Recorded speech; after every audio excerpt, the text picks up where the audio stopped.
విదేశాల్లో చదవాలనుకుంటున్నారా? అయితే విదేశ్ కన్సల్ట్ ని సంప్రదించండి.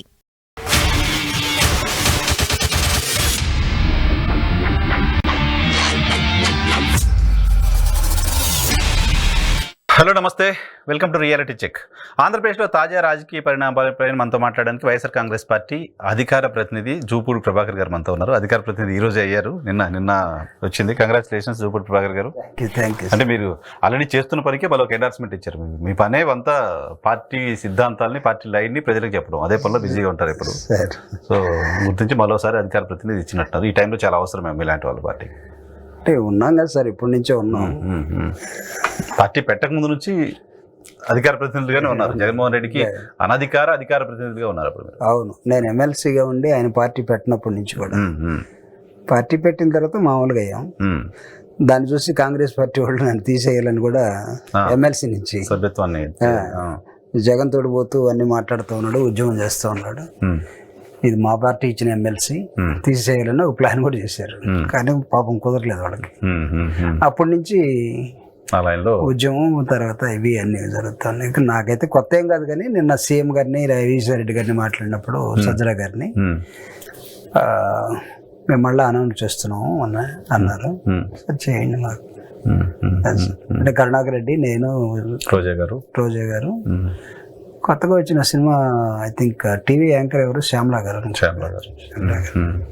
కొత్త ఫైర్ బ్రాండ్లు తయారు చేస్తున్నారు నెక్స్ట్ వాళ్ళు. అంటే ఎందుకు ఫైర్ బ్రాండ్స్ అవసరం లేదు సార్. ఫైర్ బ్రాండ్స్ వల్ల సమస్యలు ఉంటాయి. ఎవరి మీద మనం కాంట్రవర్షియల్ స్టేట్మెంట్ ఇస్తున్నారు మీరు. వైసీపీ ఫైర్ బ్రాండ్ల వల్ల సమస్యలు వచ్చాయి అంటే మామూలుగా నేను అనేది ఫైర్ బ్రాండ్ అనేది తన వరకే ఉపయోగపడుతుంది. మీరు తీసుకోండి, any sports person in any political party became as a fire brand. అది వాళ్ళకి మాత్రం ఉపయోగపడుతుంది, పార్టీకి ఉపయోగపడదు.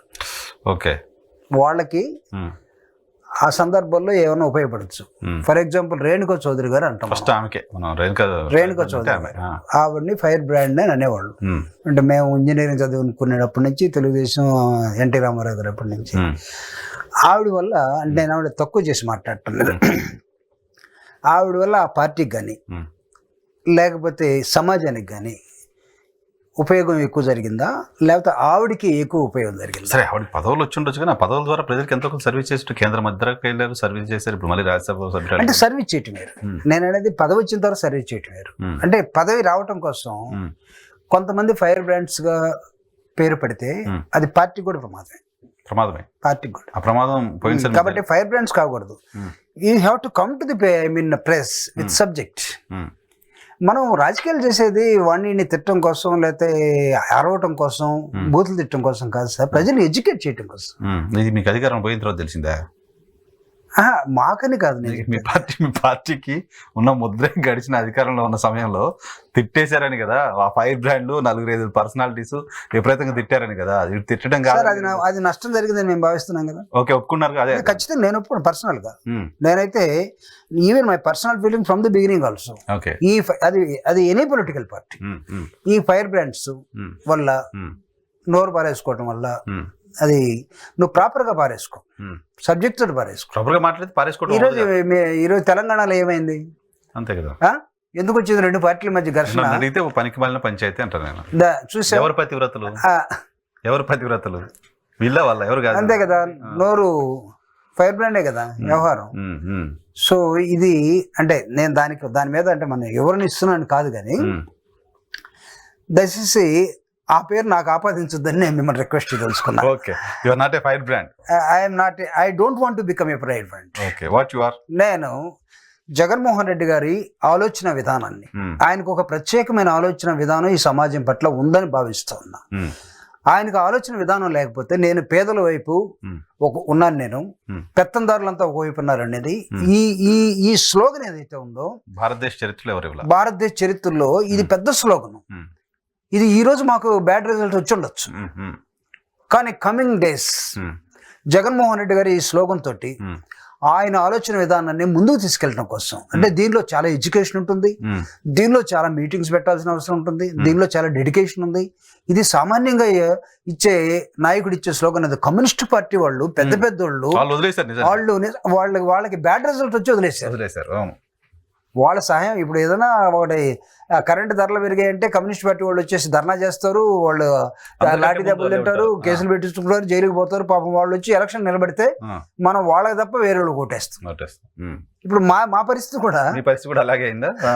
అన్ని చేశారు. 2,75,000 కోట్ల రూపాయలు ప్రభుత్వాన్ని పేద ప్రజలకి ఉపయోగించామని ఒక ముఖ్యమంత్రిగా ఆయన చేశాడు. చేయటమే కాదు, నేను పేదల పక్షం అని చెప్పాడు. పెత్తందారులు వేరుగా ఉన్నారని చెప్పారు. కానీ ఏం జరిగింది?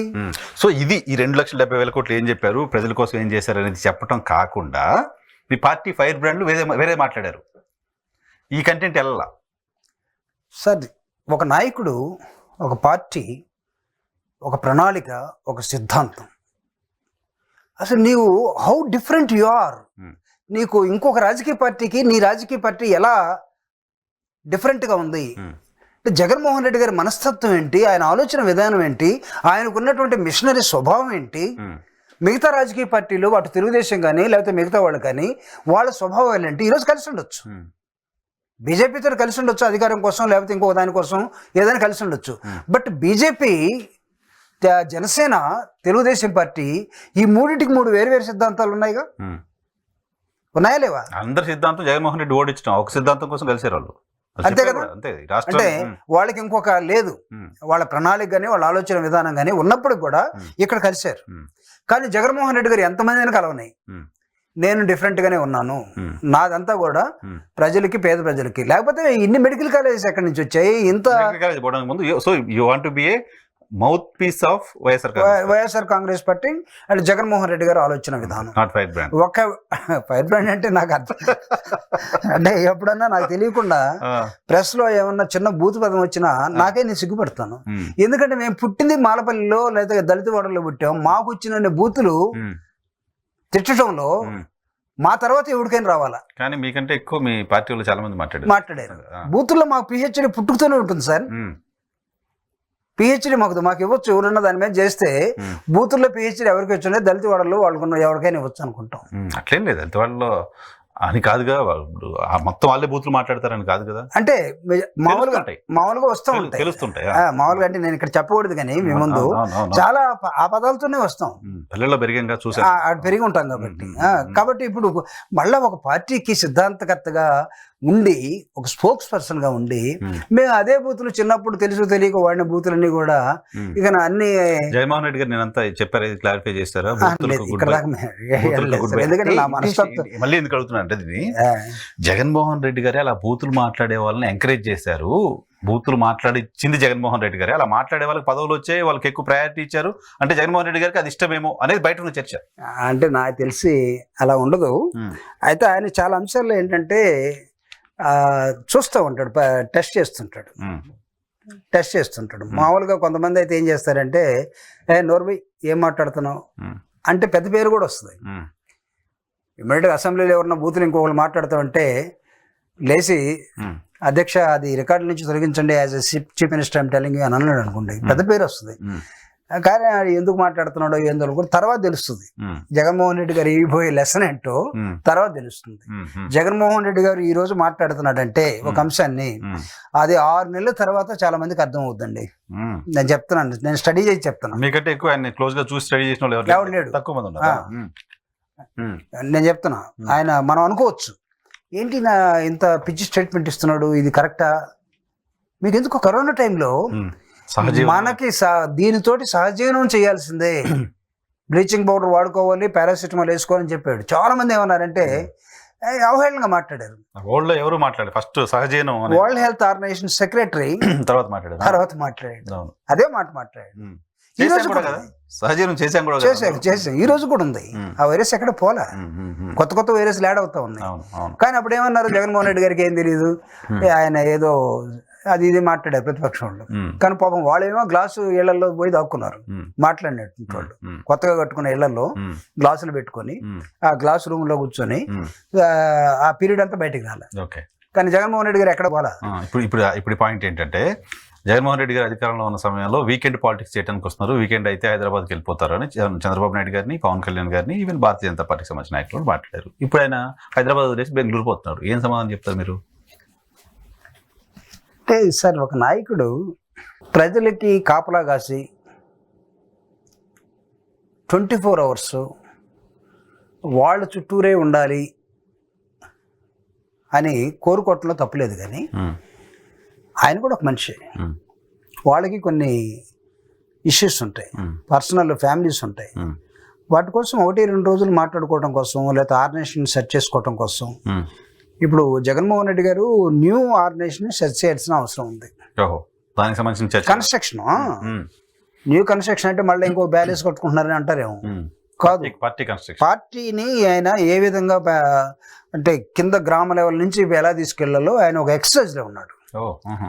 జగన్మోహన్ రెడ్డి గారు బెంగళూరు పోతున్నాడంటే ఒక 3 days 2 days ఆయనేమి ఇంకో దానికి పోవట్ల, దయచేసి ఆయన కాస్త సమయం తీసుకొని, అంటే ఇక్కడ ఉంటే రోజు జనం రావటం, ఈ కలవాలి ఇవన్నీ ఉంటాయి, కాస్త డిస్టర్బెన్స్ ఎక్కువగా ఉంది. దట్ ఎర్లీ ఒక 4 months కదా క్రమశిక్షణ. దాన్ని మనం ఏమంటాం అంటే ఈయన అంత కన్స్ట్రక్షన్ లో బాడీ బిల్డింగ్ అని, మనం బాడీ బిల్డింగ్ అంటే ఎక్సర్సైజ్ కాదు, పార్టీ బిల్డింగ్ లో ఆయన నిమగ్నం అయి ఉన్నాడు అంతే. అంతకన్నా సో ఫర్దర్ గా కొన్ని రోజుల తర్వాత బెంగళూరు ఉండదు, ఇక్కడే ఉంటాడు. అంతే. ఫర్దర్ ఇవన్నీ డిక్లేర్ చేసిన తర్వాత పెద్ద ప్రజా ఉద్యమాన్ని నిర్మించబోతున్నాడు అండి ఆయన. నేను చెప్తున్నా, రాసుకోండి.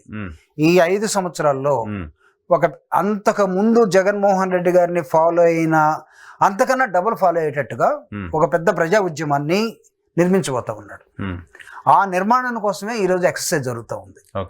ఆ ఎక్సర్సైజ్ లో భాగమే తను బెంగళూరు పైన, కొన్నిసార్లు విజయవాడలో ఉండి మధ్యాహ్నం నుంచి సాయంత్రం నుంచో ఆయన జనాల్ని కలవలేకపోయినా ఆయన ఆ పనిలో ఉన్నాడని అర్థం చేసుకోవాలి. దయచేసి ప్రజలకు కూడా మీ ద్వారా నేనేం చెప్తున్నానంటే, try to understand leader is in a work. Future work కోసం, నిర్మాణం కోసం, పార్టీ నిర్మాణం కోసం లీడర్ పనిచేస్తున్నాడు. ఆ నిర్మాణాన్ని బయటికి ఇప్పుడు 4 నెలలు అయింది ఇది మేము ఓడిపోయిన తర్వాత. అంటే నాకు మీరు ఇందా చెప్పినట్టుగా ముందుగా జగన్మోహన్ రెడ్డి గారికి ధన్యవాదాలు. స్పోక్స్ పర్సన్ గా నన్ను నిన్న పెట్టారు, నిన్న మొన్న పెట్టారు. అంటే ఈ 4 నెలలు ఏమై ఉండొచ్చు, రీసెర్చ్ చేసి ఉంటారు, ఎవరు మాట్లాడాలి, ఏం మాట్లాడాలి. మీరు అన్నట్టుగా ఫైర్ బ్రాండ్స్ కనపట్లేదు అని అనుకుందాం. వాళ్ళు వస్తారు, మళ్ళా వచ్చి మళ్ళా నోరు దగ్గర పెట్టుకుని మాట్లాడారు. వాళ్ళ సబ్జెక్ట్ వాళ్ళు మాట్లాడతారేమో, వాళ్ళు వచ్చి నోరు దగ్గర పెట్టుకుంటే మా ఎక్కదుగా జనాలకి. అంటే జనాలకి ఎక్కే పని అయితే అదే నిజమైతే మాకు ఓటేయాలిగా. ఇప్పుడు అవే కావాలనుకుంటే వేయాలి కదా సార్. కానీ సరే వేసినా వేయకపోయినా దానివల్ల నేను పెద్దగా దాని మీద నేను డిస్కషన్ చేయదలుచుకోలేదు. కానీ అంటే మనం ఎందుకు ఉండాలంటే నాయకుడిని, మన రాజకీయ పార్టీని, దీని సిద్ధాంతాన్ని, దీని ప్రణాళికని, దీనికి ఉన్నటువంటి ఆలోచన విధానాన్ని, అసలు జగన్ గారి ఆలోచన విధానం ఏంటి సమాజం పట్ల, అది కదా మనం ప్రజలకు చూపించాల్సింది. అది ఓటర్ దగ్గరికి వెళ్ళాలి, ప్రతి మనిషి దగ్గరికి వెళ్ళాలి, ప్రతి నూక్ అండ్ కార్నర్కి వెళ్ళాల్సిన అవసరం ఉంది సార్. ఇప్పుడు నేను చెప్తున్నాను కదా, నేను ఇప్పుడు స్పోక్స్ పర్సన్ గా డిక్లేర్ చేశారు. నేను దాదాపు 17 సంవత్సరాల నుంచి స్పోక్స్ పర్సన్ గానే ఉన్నాను. కానీ declared now my job is what. Opposition లో ఉన్నప్పుడు స్పోక్స్ పర్సన్ ఖచ్చితంగా నేను రాష్ట్రం అంతా తిరుగుతాను. రాష్ట్రం అంతా తిరిగేటప్పుడు అనేకమైన అంశాల మీద మాట్లాడతాం.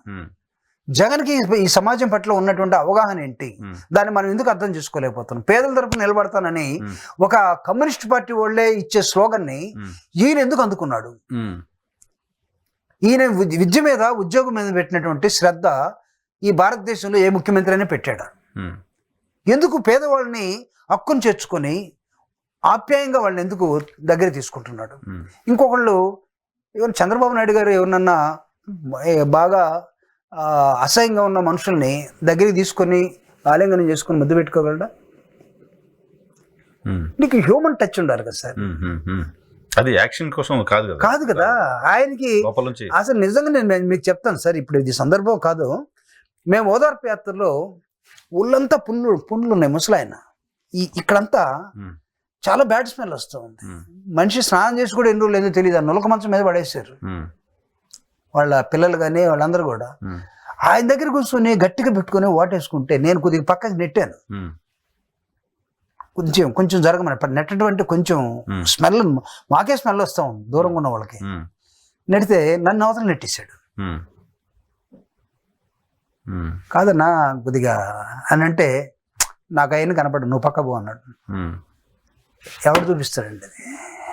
అది ఎవడు చూపిస్తాడు చెప్పండి ఆ హ్యూమన్ టచ్ అనేది. అది చాలా సందర్భాల్లో చూస్తుంటాం. నిన్న వరదల కోసం వెళ్ళినప్పుడు కూడా జనాలు విపరీతంగా రావడం, రిటెన్షన్ ఏంటి అది ఆ స్థాయిలో ఎందుకు వస్తున్నారు? ఆయన ఎలక్షన్ క్యాంపెయిన్ పోవట్లే, ఇంకా కాలేదు కదా. వరదలు వచ్చి నేను వాళ్ళ దగ్గరికి పోతే జనాలు అంత ఎందుకు వస్తారు? ఎందుకు వచ్చారు అంటే దాని అర్థం ఏంటంటే గ్రీన్ మ్యాట్ లేకుండా ఈయన చరిస్మా ఉన్న నాయకుడు. జగన్ అంటే ఇంకా ప్రజల్లో ప్రేమ ఉంది. మనం ఓడిపోయాడని మేము కుంగిపోవట్లేదు. దీన్ని ఒక లెసన్ గా గుణపాఠంగా తీసుకుంటాం. ఎవరైనా మాట్లాడినా సరే అసలు ఎందుకు ఓడిపోయిన దాని మీద కూడా ఆయన చాలా సీరియస్ గా చర్చిస్తున్నాడు. ఆయన వచ్చిన వాళ్ళందరితోటి చాలా మంది ఈవెన్ కామన్ మ్యాన్. నేనే మీకు ఒక ఎగ్జాంపుల్ చెప్తాను. జంగారెడ్డిగూడెం నుంచి, జంగారెడ్డిగూడెం కాదు అది, జంగారెడ్డిగూడెం నుంచి ఒక పెద్ద ఆయనకి డ్రైవర్గా ఉన్నటువంటి రవి అని ఒక ఎస్సీ బాయ్. వాడు దాదాపు వాడికి 10 సంవత్సరాల నుంచి వాడికి ఒక డ్రీమ్ అట, ఏమని జగన్ గారితో ఫోటో దిగాలని. నేను లాస్ట్ టైం పోయినప్పుడు I think 10 days back or 15 days back if I remember correctly, నేను ఈ పిల్లల్ని తీసుకెళ్ళాను. నా బాధ్యత ఏంటంటే ఎంతమంది అయినా సరే నాయకుడు కలపాలనేది నా ఉద్దేశం. చాలా మంది ఏం చేస్తారంటే మిగతా వాళ్ళు లేకుండా ఈడే పోయి మాట్లాడుకుని చూసి పోదాం పదరా అంటాడు. But my duty is that ఎంతమంది కామన్ మ్యాన్ మా నాయకుడిని కలిస్తే అంత మంచిది అని ఫీల్ అవుతాను నేను. కరెక్ట్ కదా.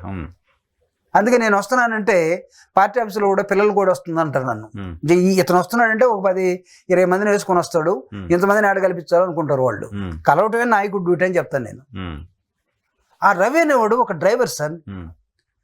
ఆ రవితోటి నేను పోయి కల్పించిన తర్వాత, అన్న వీటి దగ్గర కొద్ది సబ్జెక్ట్ ఉంది, మీ మీద అభిమానం ఫోటో కోసం వచ్చాడు, కానీ he has got enormous knowledge in the constituents అంటే ఆ పిల్లోడితోటి 15 నిమిషాలు మాట్లాడాడు. వాడు ఆ పిల్లోడు చెప్తా ఉన్నాడు, ఈయన వింటా ఉన్నాడు. నెక్స్ట్ టైం ఎవరిని పెడదామని చెప్పని ఆ పిల్లోడు అడిగాడు. వాడు కూడా అమాయకంగా మొహోటం లేకుండా చెప్పేస్తున్నాడు అక్కడ ఉన్న వాళ్ళ మీద. వాడు ఎలాంటోడు ఇలాంటోడు, మీరు సరిగా చూడండి. ఒరిజినల్ రిపోర్ట్ అంటే ఆయన గ్రౌండ్ అప్లికేషన్ లేదు కదా, ఎవరు అప్లికేషన్ లేదు, జగన్ అడిగి చెప్పేస్తాడు అతను.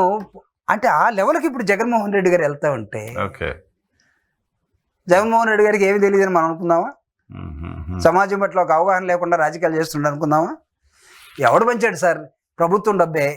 ఇప్పుడు వచ్చిన కాడి ప్రభుత్వం డబ్బు లేదు, అన్ని మొత్తం కట్ చేస్తున్నారు. కానీ జగన్మోహన్ రెడ్డి గారి ఉన్నప్పుడు కూడా ఈయన ఎక్కడి నుంచి తెస్తున్నారు? ఎక్కడి నుంచి తెచ్చాడో తెలియదు. తండ్రి పాత్ర పోషించాడండి. ఇంట్లో తల్లికి పిల్లలకి కుటుంబం ఎలా జరుగుతుందో జరగదేమో అని ఏడుస్తూ కూర్చునే వాళ్ళకి కూడా మీరు ఎవ్వరు బాధపడొద్దు, నేను ఉన్నాను కదా. ఎక్కడ తెచ్చాడో ఏం చేశాడో తెలీదు. కుటుంబాన్ని వదల్లా చివరి దాకా.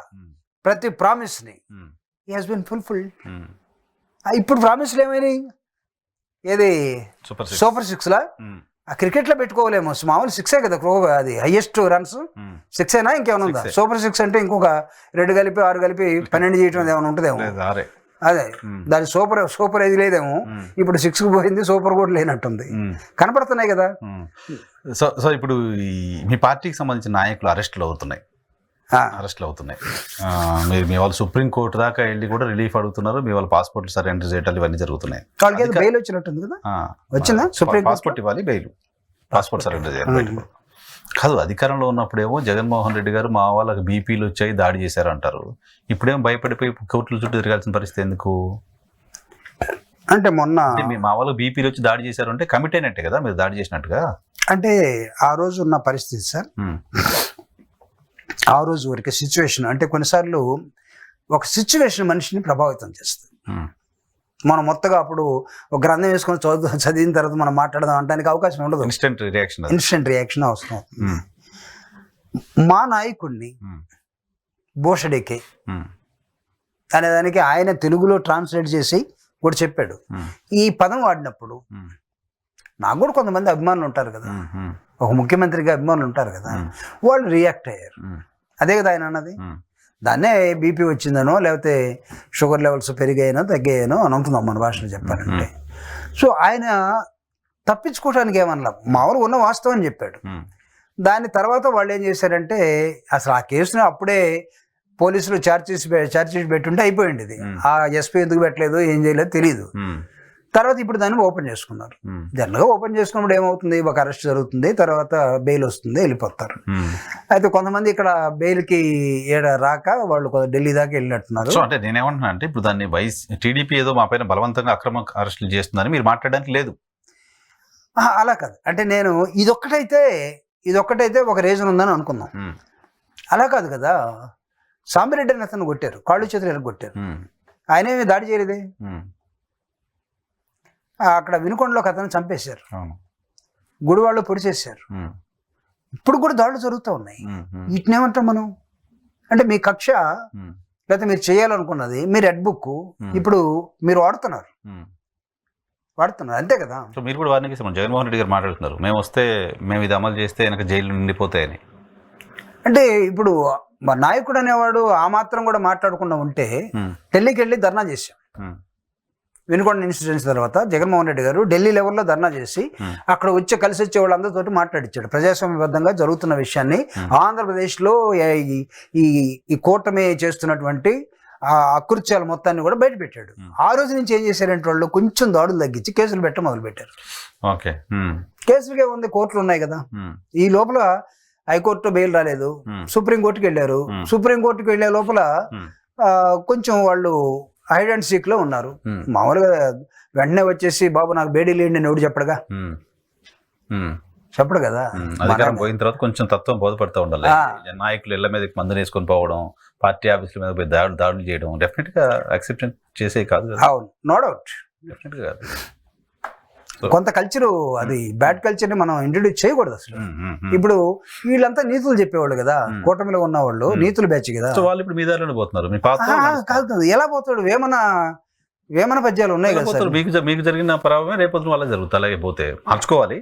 కొన్ని కనపడుతున్నాయి, వాళ్ళు కూడా అలాగే పోతున్నట్టు కనపడుతున్నాయి. సార్, నేను చంద్రబాబు నాయుడు గారి వయసు ఎంత? మోర్ దెన్ 70, 72, 73, 74 ఏదంటాం, 75 వేసుకోండి, ఒక 1 year అటు ఇటుగా వేసుకోండి. జగన్మోహన్ రెడ్డి గారి వయసు ఎంత? అరౌండ్ 50. ఎంత గ్యాప్ ఉంది? 25 years. 25 years గ్యాప్ ఉంది. మీరు 14 సంవత్సరాలు దాదాపు ముఖ్యమంత్రిగా, 4 సార్లు ప్రమాణ స్వీకారం చేసిన వ్యక్తిగా, 40 సంవత్సరాల రాజకీయ అనుభవం చెప్పుకుంటా ఉన్నాం. 25 సంవత్సరాల గ్యాప్ ఉన్నటువంటి ఒక నాయకుడితోటి మీరు ప్రతిపక్ష నాయకుడు ఈరోజు అయ్యాడు. అతను గతంలో ముఖ్యమంత్రి, మీరు గతంలో ముఖ్యమంత్రి, ఇప్పుడు మారింది. నిన్న ఏమన్నారు? ఇలాంటి క్రిమినల్స్ తోటి పనిచేయాలంటే, రాజకీయాలు చేయాలంటే నాకు సిగ్గు ఉందని అన్నాడు. అంటే నీ కొడుకు వయసున్న వ్యక్తే కదా, రాజకీయాల్లో కదా ఇద్దరు ఉంది, ఏ పదం వాడాలి? ఇది సీరియస్గా తీసుకుంటే జగన్మోహన్ రెడ్డి క్రిమినలా అయితే ఎక్కడ ప్రూవ్ అయిందా? చెప్పండి ఒకటి. మీ మీద కేసులు లేవా? మీరు బోట్లు పంపించి కృష్ణా బ్యారేజ్ని పగలగొట్టేసి 1,00,000 మందిని చంపేయాలని కుట్ర చేశారు అంట. ఆ కంటెస్ట్లో ఆయన క్రిమినల్ అన్నారు, క్రిమినల్ మైండ్ అన్నారు. సార్, నేను ఈ బోట్ ఎత్తారు కాబట్టి నేను కొద్దిగా ఇంజనీరింగ్ కాబట్టి కొద్దిగా ఇంజనీరింగ్ లాంగ్వేజ్లో మాట్లాడతా. ఈ ఫోన్ నేను పడేస్తే పగిలిపోతే నాకు భయం వేస్తుంది, ఇంకో ఫోన్ కొనుక్కోవడానికి డబ్బులు లేవు. ఇది ఈ ఎత్తు నుంచి నేను కింద వేస్తే పగలకపోవచ్చు, కొంచెం ఇక్కడి నుంచి వేసాను అనుకో నా ఫోన్ పగలచ్చు. అంటే ఈ ఫోర్స్ మొత్తం కూడా, ఈ వెలాసిటీ మొత్తం కూడా దాని మీద యాక్ట్ చేస్తుంది. నీకు అక్కడ ఉన్నటువంటి గేట్ని పైకి కిందకి తీసుకురావడం మన చిన్న లిఫ్ట్లో ఉన్నట్టు కౌంటర్ వెయిట్, అదే కదా కౌంటర్ వెయిట్, సింపుల్ సైన్స్ అది. ఆ కౌంటర్ వెయిట్ పగిలిపోయింది. కౌంటర్ వెయిట్ దీన్ని పగలగొట్టాలంటే దీని లైఫ్ ఎంత, ఎన్ని సంవత్సరాలు ఉంటుంది? ఎన్ని సంవత్సరాలు అంటే 10 సంవత్సరాలు, 20 సంవత్సరాలు కాదు, కొన్ని 100 years దాన్ని క్యాలిక్యులేట్ చేసి దాని మీద ఆ ఫోర్స్ని అప్లై చేసి ల్యాబ్ టెస్ట్ చేసి అంత వెయిట్ దాన్ని పెడతాం గేట్ని తీసుకోవటం కోసం. పడవ చేపలు పట్టుకునేది మామూలుగా అయితే, నువ్వు ఇప్పుడు ఇసుకు పోసావు అనుకున్నావు, అది ఎంత వెలాసిటీ తోటి వస్తుంది, దానిలో ఉన్నటువంటి కెపాసిటీ ఎంత, దాని ఫోర్స్ ఎంత. ఒకవేళ పడవ కొడితే ఈ కౌంటర్ వెయిట్ ని స్ట్రైట్ గా ఇలా వచ్చి కొడుతుందా, లేకపోతే ఇలా వచ్చి కొడుతుందా, నీకు ఇలా బాణాలాగా వచ్చి కొడితే అదొక ఫోర్స్, దాని కెపాసిటీ వేరుగా ఉంటుంది. పడవ అలా కాకుండా ఇట్ట అడ్డంగా తిరిగింది అనుకో, అట్ట కొట్టింది అనుకో, ఒక చోటే ఉండదు, స్ప్రెడ్ అవుతుంది. స్ప్రెడ్ డెన్సిటీ మొత్తం కెపాసిటీ అన్ని వాల్యూస్ మారిపోతాయి. అంటే నీ కౌంటర్ వెయిట్ ఫ్యాటిక్ వాల్యూ, దాని మీద వచ్చే స్ట్రెస్ వాల్యూ, ఫ్యాటిక్ అంటే పగిలిపోయేది, దాని మీద పడే స్ట్రెస్ నీ కౌంటర్ వెయిట్ ని పగలు కొట్టిందంటే ఎవడన్నా అసలు ఇంజనీరింగ్ బుద్ధున్నవాడు అదే మాట నాకు అక్కడ ఉన్నటువంటి ఇంజనీర్స్ తో చెప్పించండి. డిఈలు, ఎస్సీలు, ఏఈలు, ఇరిగేషన్ లో సార్ నేను ఇంజనీరింగ్, నేను డిఫెన్స్ లో 17 సంవత్సరాలు పనిచేసినటువంటి ఒక వ్యక్తిగా నేను చెప్తున్నాను. ఒక మెటీరియల్ ని మేము తయారు చేయాలంటే దాని స్ట్రెంగ్త్ మొత్తం క్యాలిక్యులేట్ చేసి మార్కెట్ లో వదులుతాం. స్పేస్ మెటీరియల్ లో మేము పంపించే టైటానియం కానీ, మ్యారేజింగ్ స్టీల్ కానీ, స్పెషల్ స్టీల్ 304 కానీ, ఇవన్నీ కూడా 100 సంవత్సరాలు 2000 సంవత్సరాలు ఆకాశంలో ఉండేటట్టు తుప్పు పట్టకుండా, స్ట్రెంగ్త్ కోల్పోకుండా, ఆకాశంలో ఎన్ని వాతావరణ మార్పులు వచ్చినప్పుడు కూడా ఇది యాజ్ ఇట్ ఈస్ గా it has got it original characters. కానీ పగిలిపోయినట్టుందిగా ఒకటి కౌంటర్ వెయిట్. అదే నేను పగిలిపోయిందంటే పడవ పగలగొట్టిందా? దీనివల్ల పగలగొట్టింది. నో, నువ్వు వాటర్ ఫోర్స్ వదిలిన తర్వాత మీరు హైడల్ పవర్ అంటాం మనం, టర్బైన్స్ పెడితే ఈ వాటర్ ఫోర్స్ కి మనకి ఎలక్ట్రిసిటీ వస్తుంది, అవునా, కరెంట్ వస్తుంది మనకి, ఫోర్స్ కదా అది కూడా. అంటే నీకు వాటర్ ఫోర్స్ ఎంత వచ్చిందో మీరు క్యాల్కులేట్ చేయకుండా, వాటర్ కరెంటుని తయారు చేసే వాటరు కరెంటుని తయారు చేయాలంటే అంత ఇది కాదు కదా, ఎంత ఫ్రిక్షన్ జరగాలి టర్బైన్స్ మధ్య, ఆ వెలాసిటీ ఎంత ఉండాలి, ఆ స్పీడ్ ఎంత ఉండాలి, ఇవన్నీ క్యాల్కులేట్ చేసిన తర్వాత నీకు బయట కరెంట్ వస్తుంది. కరెంట్ దేన్నైనా మార్చేస్తుంది, అవునా, కరెంట్ దేన్నైనా కాల్ చేస్తుంది. ఇక్కడ టర్బైన్స్ లేవు, నీ గేట్ దగ్గర ఉన్న టర్బైన్స్ లేవు, కానీ అది పగిలిపోయింది. ఏ ఫోర్స్ తో పగిలిపోయి ఉంటుంది? నీకు వాటర్ ఫోర్స్ నువ్వు క్యాలిక్యులేట్ చేసావా? వాటర్ ఫోర్స్ అంటే పడవలన్నీ వచ్చిన తర్వాత ఆ మధ్యలో నుంచి వాటర్ ఫోర్స్ కి వెళ్ళొచ్చు కదా, ఫోర్స్ తో పగులుతుందా? నేను అనేది ముందు అది క్యాలిక్యులేట్ చెయ్యి. నువ్వు వచ్చినటువంటి వాటర్ ఫోర్స్ ఎంత, దీని కెపాసిటీ ఎంత, ఇది హౌ ఓల్డ్ ఇస్ దిస్, ఇన్ని సంవత్సరాల తర్వాత ఇది పగలటానికి ఏమైనా అవకాశం ఉందా? పడవ కొడితేనే పగిలిందా? పడవ కొడితే పగిలిపోయిపోయినైతే ఆ బ్రిడ్జ్ ఇంకా సేఫ్టీ కాదు కదా. ఇప్పుడు ఆ బ్రిడ్జ్ మీద ఎవరు నడవకూడదండి అసలు. నిజంగా వీళ్ళు చెప్పినట్టుగా పడవ కొడితేనే కౌంటర్ వెయిట్, ఆ తెరల అవన్నీ, ఆ గేట్లన్నీ పగిలిపోయినాయి అంటే, లేచిపోయినాయి అంటే ఇట్ ఈస్ వెరీ డేంజర్. అసలు ఆ పడవని, ఆ బ్రిడ్జిని మొత్తాన్ని 2 వైపులు క్లోజ్ చేయాలి. చేశారా? వరద వస్తే కాదు, నడిస్తే కారు పోతే కారు కింద పడిపోద్ది. కాలానికి కొడితే ఏమవుతుంది, మన పిల్లలకు కొడితే ఏమవుతుంది ఇంకా అని అన్నారు వాళ్ళు. పిల్లలకు కొడితే ఒక పిల్లర్ పగిలిపోతే ఏం కాదు, బ్రిడ్జిలో దాదాపు 100 పిల్లర్స్ ఉన్నాయి అక్కడ. ఆ లోడ్ ని, ఆ స్పాన్ మొత్తాన్ని కూడా తీసుకుంటుంది, ఆ కౌంటర్ వెయిట్ ని. ఆ స్పాన్ ఇక్కడ మీరు పిల్లర్ లేనంటే బిల్డింగ్లు బోల్డ్ చూస్తారు, అంటే దాన్ని స్పాన్ క్యాలిక్యులేట్ చేస్తాం సివిల్ ఇంజనీరింగ్ మాట్లాడాలంటే. సో మీ పార్టీ రంగేసుకుని మీ పార్టీ మనుషులకు సంబంధించిన బోట్లు ప్లాంట్ గా 3 కలిపి ఒక ఐరన్ తాడుతో కట్టి వదిలేరంట సార్. 3 కడితే అసలు ఫోర్సే పోదు సార్. ఒకటి వెనక లాగుద్ది, ఒకటి ముందుకు లాగుద్ది, ఒకటి పక్కకు లాగుద్ది. ఎందుకంటే నీకు ఎప్పుడు తీయడానికి కష్టం అయిపోయి మిలిటరీ వాళ్ళు కూడా తీయడానికి ఇబ్బంది పడుతుంటే చంద్రబాబు నాయుడు గారు ఇక్కడ సంబంధించిన మిలిటరీ వాళ్ళు కన్నా మేమే బాగా చేసామని. మిలిటరీ వాళ్ళు పని చేయలేదు, ఎన్డీఆర్ఎఫ్ వాళ్ళు పని చేయలేదు, అక్కడున్న ఇంజనీర్స్ పని చేయలేదు, ఈయన అలెస్కా ఈ 2 పని చేసినట్టున్నాయి అక్కడ. చెప్పారు కదా, ఆయన ఓపెన్ గా చెప్తున్నారు కదా, వాళ్ళు వెళ్ళిపోయారు, మేము చేసిన తర్వాత వాళ్ళు ఆశ్చర్యపోయారు మేము చేసిన చూసి. మేబీ అయ్యి ఉండొచ్చు, ఎందుకంటే ఇది నేర్చుకోవాలి అందరికి కూడా. ఇప్పుడు ఆయన ఆల్ ఐఐటీస్కి వెళ్ళి, ఆల్ ఐఐటీస్ లేదా ట్రిపుల్ ఐటీస్కి వెళ్ళి ఒక స్పెషల్ లెక్చర్ ఒకటి ముఖ్యమంత్రి గారితో పెట్టుకోవచ్చు. సటైర్గా చెప్తున్నారు మీరు. అది నిజంగా ఒకళ్ళు అదే ఆయనే సైన్స్ అయి ఉంటే ఆయన ఐఏఎస్లకి క్లాసులు చెప్తున్నారు. ముస్సోరి వెళ్తుంటారు, అప్పుడప్పుడు ఆయన గెస్ట్ ఫ్యాకల్టీగా క్లాసులు చెప్తూ ఉంటారు కదా చంద్రబాబు నాయుడు గారు. అవునా? నేను 2 సందర్భాలు చూసాను. వెళ్తా నాకు ఇది నా నాలెడ్జ్ లేదు. ఇది వెళ్ళారు, పొలిటీషియన్స్ ఇన్వైట్ చేస్తూ ఉంటారు కదా, సీనియర్ పొలిటీషియన్స్ ఇన్వైట్ చేసి వాళ్ళతో క్లాసులు చెప్పిస్తూ ఉంటారు. ఇది తెలియదు నాకు. ఒకవేళ వెళ్ళుంటే నాకు ఎస్ఆర్ శంకరన్ గారు వెళ్తారని తెలుసు, లేదా మోహన్ కందా గారు లెక్చర్ ఈయన కూడా ముస్సోరి ఐఏఎస్ అకాడమీలో ఇచ్చినట్టు గుర్తు నాకు. మోహన్ కందా గారు వెళ్తారని తెలుసు. తర్వాత సీతారాం యేచూరి గారు లేరు, ఆయన శ్రద్ధాంజలి కూడా కట్టించాం మనం. ఆయన వెళ్తాడని తెలుసు నాకు. వీళ్ళు వెళ్తారని తెలియదు నాకు, ఈయన వెళ్ళాడని కూడా తెలియదు నాకు. సో ఇప్పుడు బోట్ల వెనక మీరు లేరు. అసలు బోట్ ఏం చేస్తుందండి? బోటు దానిలో ఇసుక ఉంది, ఇసుక కూడా అమ్ముకున్నాడు, దాని మీద పెట్టమనండి. లేకపోతే మీరు అన్నట్టుగా కలర్లు వేసారు, ఆ కలర్ వేసినప్పుడు పార్టీ గెలిచినప్పుడు దానికి ఏ కలర్ వేసారు, ఏ జెండాలు ఉన్నాయి కూడా మా వాళ్ళు బయట పెట్టారు. ఉత్సవాలు ఎవరు చేసుకున్నారు. అంతకుముందు వేరే కలర్ ఉంటే కలర్ కూడా మార్చేసి ఉండొచ్చు.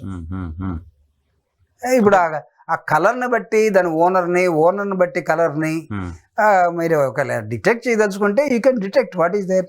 రైట్. చివరిగా కంక్లూడ్ చేస్తూ, ఆంధ్రప్రదేశ్లో మెడికల్ సీట్ల వ్యవహారం, మెడికల్ కాలేజీల ప్రైవేటీకరణకు సంబంధించిన అంశం ఉంది. ఏంటి వైఎస్ఆర్ కాంగ్రెస్ పార్టీ ఏమనుకుంటుంది? మీరు చాలా పెద్ద ఎత్తున చెప్పుకున్నారు, మేము 17 మెడికల్ కాలేజీలు తెచ్చామని. అవి గ్రౌండ్ అవ్వలేదు, వాటిని ప్రైవేట్కి ఇస్తారంటూ ప్రచారం జరుగుతుంది. మీరు చేస్తున్న ప్రచారం ప్రభుత్వంకి అటువంటి ఆలోచన ఉందా? సార్, మనకి ఆంధ్రప్రదేశ్లో ఒక 17 ప్రైవేట్ కాలేజెస్ని జగన్మోహన్ రెడ్డి గారు ప్రభుత్వ కాలేజెస్గా దాన్ని వర్కౌట్ చేయడం కోసం ప్లాన్ చేశాడు. అంతకుముందు ఒక 12 కాలేజీలు ఉన్నాయి మనకి. ఈ 12 కాలేజీలో 2550 సీట్లు ఉన్నాయి. మొత్తం 4910 సీట్లు అవుతాయి 17 కాలేజీతో కలిపితే. అంటే సే ఫర్ ఎగ్జాంపుల్ ఒక 5000 సీట్స్. ఈ 12 కాలేజీలు పాతే వదిలేద్దాం. ఈ 17 కాలేజెస్ మొత్తాన్ని కూడా జగన్మోహన్ రెడ్డి గారు ఒక పబ్లిక్ లో ఇది గవర్నమెంట్ కాలేజెస్ లాగా తయారు చేయడం కోసం పెట్టున్నాడు. ఒక 17లో ఒక 12 కాలేజెస్కి దాదాపు అడ్మిషన్స్ కూడా కొన్ని జరిగినాయి. ఒక 5 కాలేజెస్లో అడ్మిషన్స్ జరగల. ప్రభుత్వం మారింది. అంతకుముందు వాళ్ళు ఏమన్నారంటే దీనిలో ఒక చిన్న డిస్ప్యూట్ ఉంది. జగన్మోహన్ రెడ్డి గారు దీని అడ్మినిస్ట్రేషన్ కోసం కొంతమంది మేనేజ్మెంట్ కోట పెట్టి వాళ్ళు కొన్ని తీసుకునేట్టుగా, గవర్నర్ కోటలో కొన్ని తీసుకునేట్టుగా ఏదో పెట్టారు. ఆ మేనేజ్మెంట్ కూడా ఎక్కువ బరువు కాకుండా దాన్ని ఏ గ్రేడ్ బి గ్రేడ్ లాగా పెట్టారు. అప్పుడు ఏమన్నారంటే వీళ్ళు అసలు ఈయన టోటల్ గా ప్రైవేట్ కి అమ్మేశాడు, మేనేజ్మెంట్కి ఇచ్చేసారు, ఇంకేం లేదని అన్నారు. ఈయన మీద దుమ్మెత్తు వేశారు. వీళ్ళు వచ్చారు. వచ్చిన తర్వాత ఆ ప్రైవేట్ దాన్ని తీసేసి వీళ్ళు మొత్తం పబ్లిక్ కి పెట్టాలి. వీళ్ళు ఏం చేశారు, ఇప్పుడు ఈ 17 మొత్తాన్ని కూడా ప్రైవేట్ కి ఇవ్వడం కోసం ప్లాన్ చేశారు. నిజమాది? ఐ థింక్ జీవో కూడా రెడీగా చేస్తున్నారు. ఒకవేళ మన డిస్కషన్ వచ్చింది కాబట్టి వైఎస్ఆర్ కాంగ్రెస్ పార్టీ దీని మీద విద్యార్థులతోటి సమాజంలో ఒక అవేర్నెస్ తీసుకురావడం, ఒక ఉద్యమం చేయడానికి, ప్రజా ఉద్యమం నిర్మించడానికి మేము సిద్ధపడుతున్నాం కాబట్టి వాళ్ళు ఏమైనా జీవోని టెంపరీగా ఆపుకోవచ్చు. బట్ నిన్న మంత్రి గారు మాట్లాడారు, సత్యకుమార్ గారు, పులివెందుల మెడికల్ కాలేజ్కి 50 సీట్లు నేషనల్ మెడికల్ కౌన్సిల్ అలాట్ చేస్తే రాష్ట్ర ప్రభుత్వం అండర్టేకింగ్ లేకుండా 50 సీట్లు ఎలా ఇస్తారు? ఇది విస్మయం కలిగించింది నాకు అంటున్నారు. ఏది మంత్రికి ఆరోగ్య శాఖ మంత్రి ఆయన అనుకుంటున్నాడు నేను బీజేపీ కదా, అక్కడ కూడా ఉంది బీజేపీ వాళ్ళే కదా, వాళ్ళు మొత్తం నాతో మాట్లాడిన తర్వాత ఇవ్వాలి, నేను అమిత్ షా శిష్యుని కాబట్టి అని సత్యకుమార్ అనుకుని ఉండొచ్చు. Medical council is totally different organisation from the BJP political party. ప్రభుత్వం కదా, అంటే మీ ప్రభుత్వం, మీరు దిస్ ఈజ్ అటానమస్ బాడీ. మీరు వ్యవస్థ మొత్తాన్ని మీ చేతుల్లో తీసుకోవాలి. మాకు తెలియకుండా ఏం రాకూడదు, నాతో ఫోన్లో మాట్లాడకుండా ఎడ చేస్తారు అని పెడితే మన వాళ్ళకి పడతాయి. నెక్స్ట్ టైం ఉండరు అక్కడ. ఫస్ట్ టైం ఎలా గెలిచారో మనకు తెలియదు, కానీ నెక్స్ట్ టైం అయితే ఉండవు. వాళ్ళు సిద్ధాంతకర్తలు కావచ్చు, సత్యకుమార్ అంటే కాస్త కూస్తో పనిచేస్తాడు అనేది ఉంది. ఇలాంటి మాటలు మాట్లాడితే మాత్రం ఖచ్చితంగా పోతాడు. ఎలా అసలు మా రికమెండేషన్ లేకుండా నీకేం తెలుసు అసలు గతంలోనే అడిగి ఉన్నారని? గత ప్రభుత్వమే లెటర్ రాసి ఉండొచ్చు, ఆ కరెస్పాండెన్స్ ఉంటుంది. వాళ్ళ డ్యూటీ ఏంటి?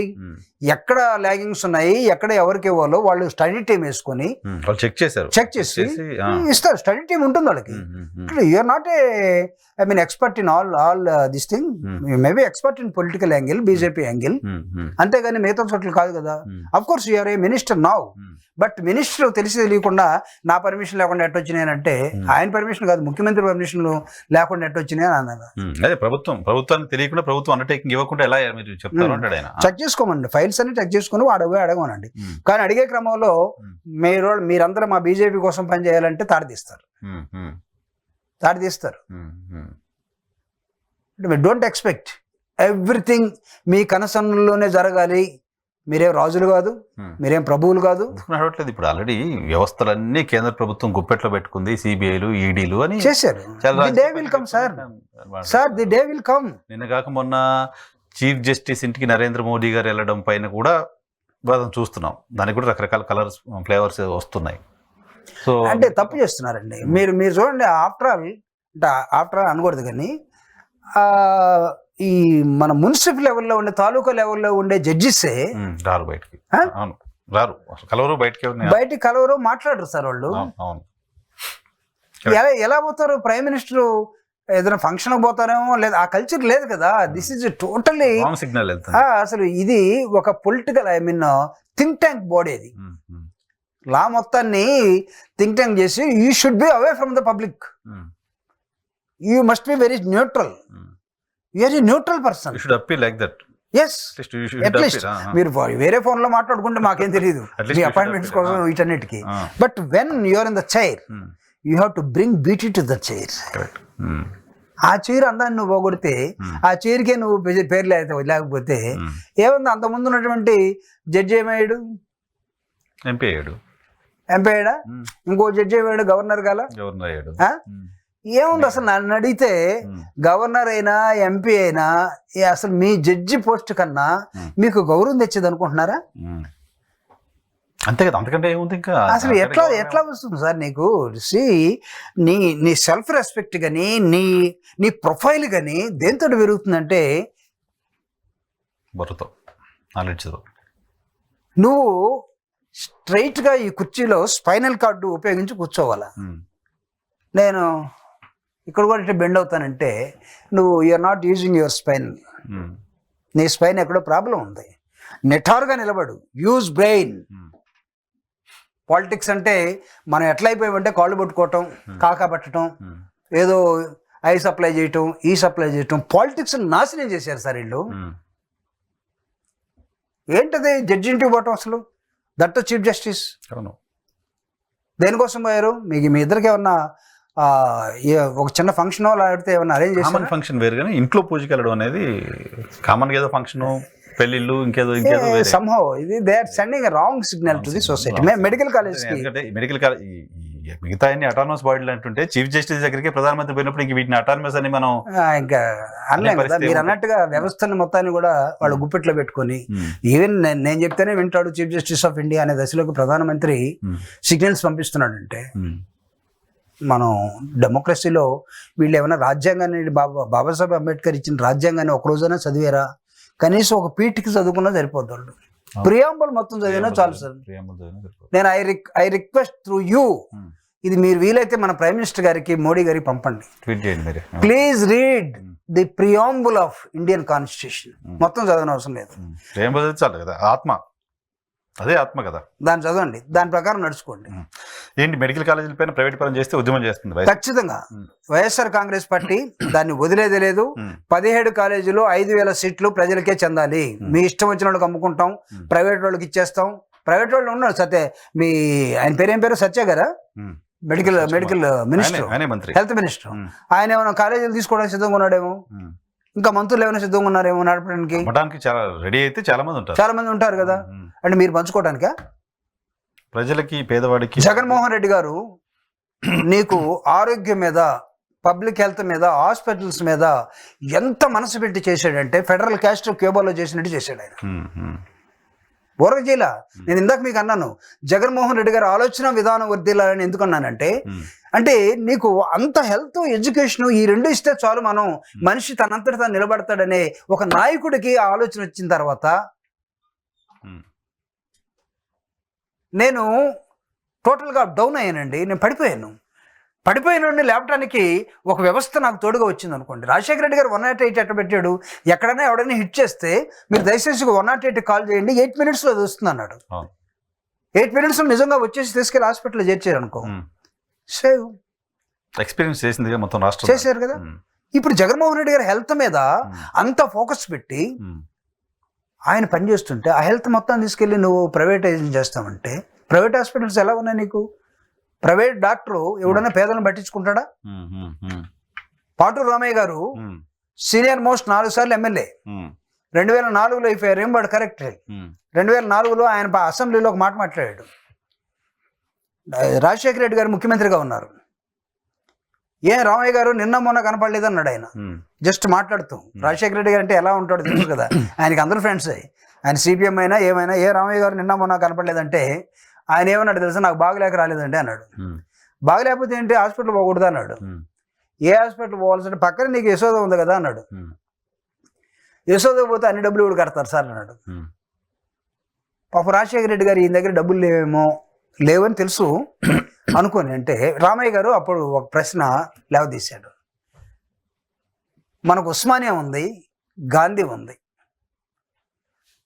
యశోద ఉంది, కామినేని ఉంది, ఇంకా ప్రైవేట్ బోర్డు ఉన్నాయి. ప్రతివాడు ఎమ్మెల్యే కామినేనికి వెళ్ళి, ఎమ్మెల్సీ యశోదకి వెళ్ళి, అక్కడి నుంచి వాళ్ళు మెడికల్ బిల్లు పెట్టి ఈ చేసే బదులు వాళ్ళు ఫెసిలిటీ ఉందని పోతున్నారు. అటు సిటీ స్కాన్ ఉంది, ఎంఆర్ఐ ఉంది, అన్నీ ఉన్నాయి. బట్ ఉస్మానియాలో లేదు. ఉస్మానియాకి గాంధీకి మీరు అక్కడుండే ఇన్స్ట్రుమెంటేషన్ మొత్తం కూడా మీరు వీటికి శాంక్షన్ చేస్తే కొన్ని లక్షల మంది ప్రజలు ఫ్రీగా వచ్చిపోతారు కదా. అంటే రాజశేఖర రెడ్డిలో అప్పటికప్పుడు ఉస్మానియాలో ఏమేమి లేవో, గాంధీలో ఏమేమి లేవో బడ్జెట్ తెప్పించుకొని వాళ్ళందరూ కూడా ఆ మిషన్స్ అన్ని కూడా టెస్టింగ్ మిషన్స్ ఇచ్చేసాడండి. ఇచ్చేసాడు. పాటు రామయ్య గారు గాంధీ హాస్పిటల్కి వెళ్ళాడు. వాళ్ళు చెప్పారు వాళ్ళకి ఇక్కడ సిటీ స్కాన్ చేయడానికి ఏం లేదండి, ఎంఆర్ఐ చేయడానికి ఏం లేదు సార్. అంటే ఏందా ఇంత పెద్ద హాస్పిటల్, ఇంత చరిత్ర ఉన్న హాస్పిటల్ ఎందుకంటే సార్ ఉందగానే మిషన్ పాడైపోయింది, అది 10 సంవత్సరాల క్రితం కొన్నాం, రిపేర్ చేయడానికి కూడా ఎవరు లేడు, అదే జర్మనీ నుంచి కొని ఉంటారు, ఇట్లీ నుంచి కొని ఉంటారు. లేదు సార్ అంటే ఎందుకు మీరు కొత్త మిషన్ కొనుక్కోలేదు, బడ్జెట్ లేదు సార్. ఆయన వల్ల బడ్జెట్ ఇచ్చాడు డాక్టర్ గారు కాబట్టి.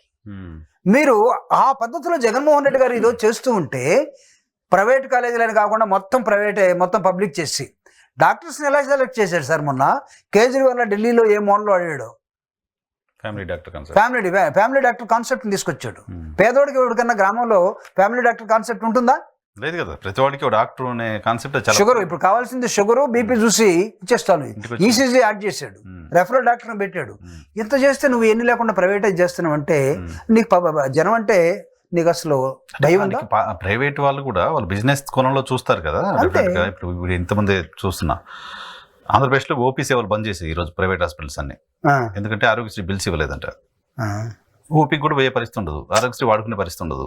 ఇప్పుడు ప్రజలు అనారోగ్యంతో ప్రాణాలు కోల్పోతే డెంగ్యూలు, మలేరియాలు, రకరకాల ప్రైవేట్ వాళ్ళందరూ ఓపీ సేవలు బంద్ చేశారు, ఆరోగ్యశ్రీ బిల్స్ ఇవ్వలేదు. వరదలు వచ్చి విష జ్వరాలు బాగా టైం ఇది ఇప్పుడు టైంలో, ఈ టైంలో చాలా దారుణం. సో అందుకే వైద్యం ఖచ్చితంగా ప్రభుత్వం కంట్రోల్లో ఉండాలి. మీరు చేస్తా అంటున్నారు, ఫైట్ చూద్దాం. Right sir, thank you sir, thank you మా కోసం సమయం కేటాయించినందుకు. ఇది చూపుడు ప్రభాకర్ గారితో స్పెషల్ రియాలిటీ చెక్ చూస్తూనే ఉండండి.